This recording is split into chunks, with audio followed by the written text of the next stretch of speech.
Hi guys, so in this video, I'm going to review two trades that I just closed, SMCI and LRCX. Both of them were very similar in nature and both of them were straight up 2-hour trades, which is why I'm reviewing them in this video together. I'm going to review them based on 6 criteria: my SA, position size, stock selection, entry, stop loss, and exit. And at the end of the video, I'm also going to talk about the consequence of closing these two trades on my portfolio and how that has allowed me to size up on future trades that I've taken today, such as shop. So stay tuned for that. Let's start with SMCI. So the SA at the time of buying these, which was on this day, was pretty much that the SPY was in no man's land. You can see that the SPY had been going sideways for now almost a year. What is it? Yeah, 9 months. And at this point, it had become extremely tight and coiled, just going sideways for many, many days. So definitely, I was anticipating a breakout in the SPY itself and watching for longs very keenly. Now, at this point, though, my account did not have any traction at all.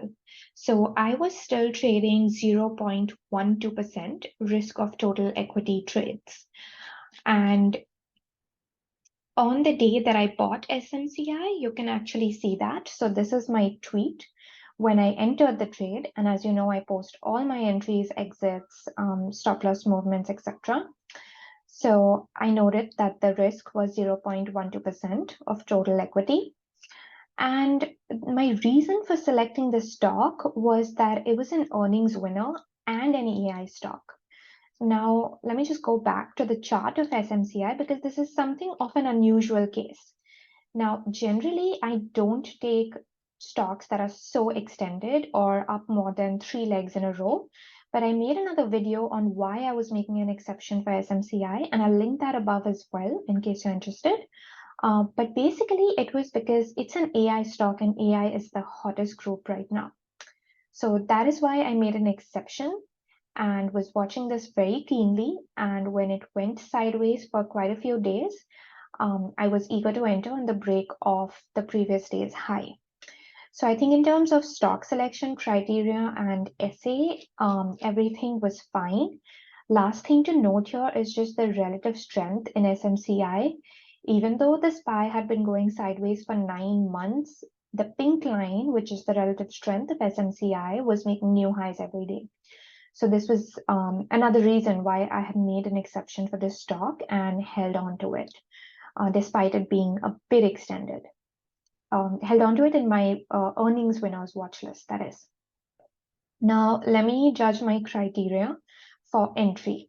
So my entry was in the previous day high break, and I noted that the R wall at the time of entry was 80%, so it was getting some volume in. And I put my stop loss at the low of day. This was a chart of what SMCI looked like at the time when I bought it, and you can see on the 5-minute chart. Let me just close this so it's bigger for you. You can see on the 5-minute chart, volume had suddenly started to come in. So this was looking very bullish, and my stop loss was simply the low of day, which was here. Both of those are fine too. And now let's look at my exit. So I noted the reasons for the exits in my tweets, which I'll get to. But I basically sold half at 1.5 hour at the end of the first day and sold the other half at 3 hour the next day. Now, obviously, you can see SMCI went up a lot higher after that, the third day, and it's still just going sideways, not pulling back. In fact, my second buy was not on the third day either. So why did I sell this here? Let me show you. So SMCI, I booked half my gains at 1.5 hour because I was in defense mode and I wanted to take some open profits off the table and keep it with me before the end of the day in case we gap down tomorrow. And I was worried about this gap down because the debt ceiling debate is still going on in Congress, which makes it a very news-driven market. So if at any point either party decides not to go ahead with a compromise, the market would suddenly gap down. And at this point, since I didn't have any traction in my portfolio, I was actually down 1.5% for the year. That's year to date. So I didn't want to risk leaving all profits on the table. Now, I think this was fine and this was justified given my portfolio economics. And of course, in hindsight, I can look at the chart and say, oh, wow, look, it went so much higher. I should have just held on to it. But that would not be prudent risk management. And my second sell, which was at 3R, was actually because at this point, I thought the stock was breaking this trend line and getting too extended. Now, this is a trend line that touches 3 highs, so it is very valid. And on this day, it had broken above the trend line, and I was starting to think it's getting extended. So at the end of the day, I just wanted to take my profits and book 2R. This is also in line with my sell rules, so I don't fault myself for this. And if I'm reviewing myself honestly, then I would give myself a 10 on 10 for this trade. I think I followed my rules on all criteria. Of course, if you have any suggestions for me or disagree, please let me know in the comments below and I respond to every single comment. Now, LRCX was the second trade that I took, which I handled very similarly and took for very similar reasons. Now, this is a semiconductor stock and it was not really showing any relative strength before I took it, but just making this really huge, beautiful base and had made a textbook VCP here. You can see how many contractions it had gotten and how it had gotten super tight for 3 days before it finally broke out. So I actually took 2 entries in LRCX. Let me show you. I was going a bit back and forth because, as you know, it was a very I didn't have much portfolio traction at that time and I didn't want to risk too much. I was very risk averse. So this was my first entry in LRCX, which was right in the morning. And I noted that it's a textbook VCP breaking out of a 1-year base. Our vol was only 30% and I was using this stop loss as the swing low, which would in this case be this region below the previous 3 days. Now, as soon as I bought it, the Q started to go negative and it was a Monday morning. And as you know, one of my Achilles heels is having FOMO on Monday morning. I'm a bit rusty from the weekend and I usually just tend to pile into stocks.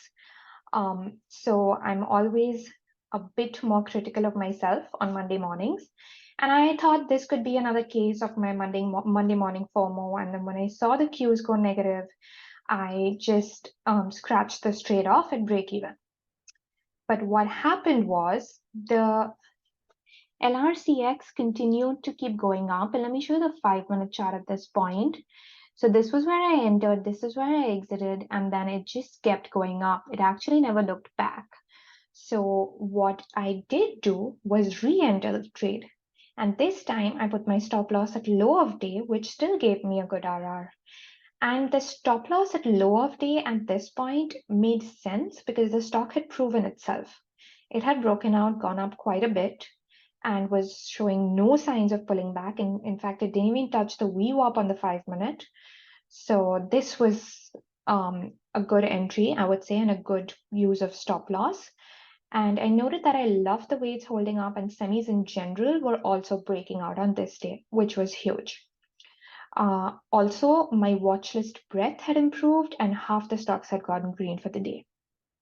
So these were all very valid criteria for re-entering LRCX. And I'm actually pretty proud of myself for re-entering it because a lot of times previously when I was more of a new trader, I used to be shy in pulling the trigger on something that I had just sold because new traders tend to think, oh, I was so silly to sell it in the first place. Why should I buy it now at a higher price? But that's not logical because if the stock can still go higher, you can still buy it.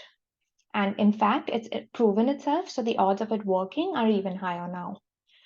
And then it just kept going through. I thought it would pause at prior resistance. It didn't. It kept marching through.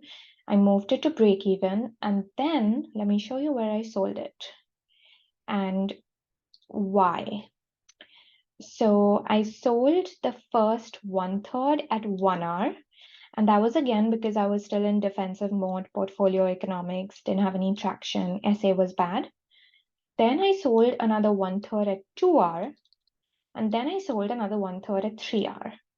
And this was fine because I did think that it was getting extended. It was up 3 days in a row. And it is quite normal for swing trades to only work for about 3 to 5 days and for me to sell into that strength. So again, I would say that I followed all my rules and met all the criteria on this trade. But what is most notable in both of these trades is that they kept going despite being extended. And this tells me two things about the market. One is that it's no longer just a swing trading market. I can start taking position trades, which is where I hold them for longer. I hold them through natural reactions or pullbacks, wait for them to make second legs, third legs, keep moving the stop up, and preferably hold them for weeks to months. Second thing that this allowed me to do was increase my position size on the trades that I have taken today. So on both of these trades, I took a position size of 0.12%, right? Both of these trades made me 2 times my risk, which means they moved my account to 0.25%. So I took 0.12% risk in both of these trades, and they moved my account to 0.25. This means I now have a total padding of 0.5% in my account just from these two trades. What I've done is use some of those profits to take new trades which are at 0.25 risk of total equity.